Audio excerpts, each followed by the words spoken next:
50 বছরের একটা মহিলা আমাকে ধর্ষণ মামলা দিছে। লাইলা আপু, আমার এইটা ভাবে খুবই আফসোস লাগতেছে যে আপনি যৌবনকালে কাউকে ধর্ষণ মামলা দিতে পারলেন না, অবশেষে 50 বছরে এসে ধর্ষণ মামলা দিলেন। আপনার তো মিয়া যৌবনটাই বৃথা।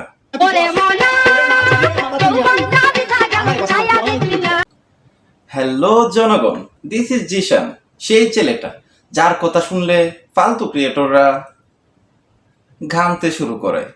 বলেন কি? তো গাইস, শুনলাম মামুন আর লাইলার নাটকের নতুন এপিসোড নাকি রিলিজ হয়ে গেছে। আমার মতো কে কে এতদিন এই নতুন এপিসোডের জন্য অপেক্ষা করতেছিলেন? কষ্ট করে একটু কমেন্ট করেন। আপনাদের লাইলা আপা নাকি মামুনের খাবারের মধ্যে অচেতনের ওষুধ দিয়া তার অচেতন করে ফেলাইছে, আর মামুন তো এইভাবে অচেতন হয়েই আছে। আমারে অজ্ঞান করে আমার মোবাইল থেকে ডাটা ট্রান্সফার কেন করবি তুই, স্টুপিডের বাচ্চা, জানোয়ারের বাচ্চা? তো দেখা গেছে এই সুযোগে আপনাদের লাইলা আপা করলো কি, যে মামুনের ফোনটা হাতে নিয়ে তার ফোনে যত ডাটা আছে সবগুলো ট্রান্সফার করে আপনাদের লাইলা আপার ফোনে নিয়ে গেছে। ওকে, ভালো কথা, নিয়ে গেছে।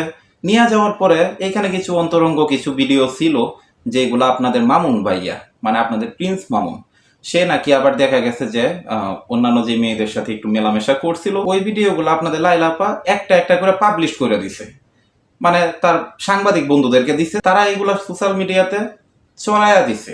আমি আমার ফ্রেন্ডের সাথে ঘুরতেই পারি না, স্বাভাবিক। তুই ওই ভিডিও ফটো কেন তুই তোর সাংবাদিক বন্ধুদেরকে দিবি? যেই কারণে কিন্তু অবশেষে আপনাদের মামুন ভাইয়া রাগ কইরা একেবারে তুমুল আগুন হইয়া লাইভে আইসা দুইজনে তুমুল ঝগড়া শুরু কইরা দিছে। আমি আসতে চাইছি না কোনো, তুই আনবি কেন তোর বাসায় আমাকে? তুই আমার মোবাইল থেকে আমার ডাটা ট্রান্সফার কেন করবি তুই, জানোয়ারের বাচ্চা? যেই কারণে কিন্তু এই এপিসোডটা অনেক অনেক অনেক ইন্টারেস্টিং।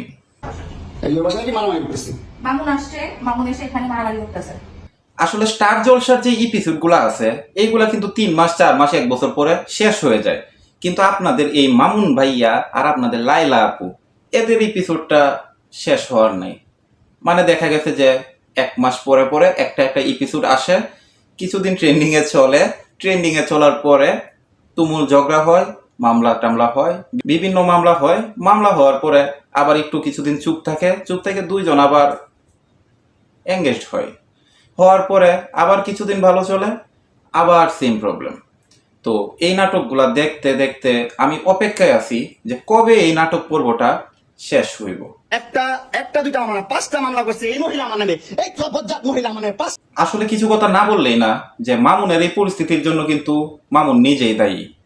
কারণ সে যদি লুবে না পইরা 50 বছরের এই লাইলা আপুর সাথে এত গভীর সম্পর্কে না জড়াইতো, তাইলে কিন্তু আজকের এই পরিস্থিতিটা মামুনের কখনোই আসতো না, মামুনও এত সমালোচনা হইতো না, সবকিছু ঠিকঠাক থাকতো, মামুনও হয়তো বা ভালো একজন কন্টেন্ট ক্রিয়েটর হইতে পারতো। যদিও বা সে টিকটকার, তারপরও আমি বলবো সে ভালো একটা কন্টেন্ট ক্রিয়েটর হইতে পারতো।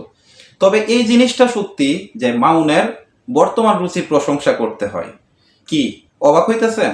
আরে ভাই, ভিডিও তো পাবলিশড হয়ে গেছে, আপনাদের লাইলা আপু তো সব পাবলিশড করে দিছে। দাঁড়ান দেখাইতেছি, কোনো সমস্যা নাই, আপনাদের ভাই আছে না।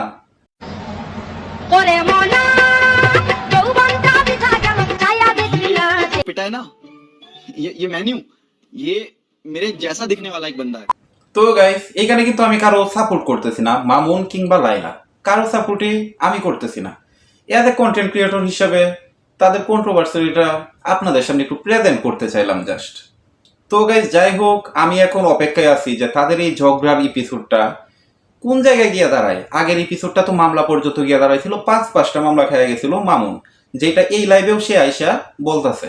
তো এখনকার ঝগড়ার যে ব্যাপারটা, এই এপিসোডটার শেষ পর্বটা কোথায় গিয়ে থামে, এটাই আমাদের দেখার পালা। অপেক্ষায় আছি, দেখি কোন পর্যায়ে যায়। তো সেই পর্যন্ত সবাই আমার সাথেই থাকবেন, নামটা মনে রাখবেন, জিশান। জিশান মানেই আগুন।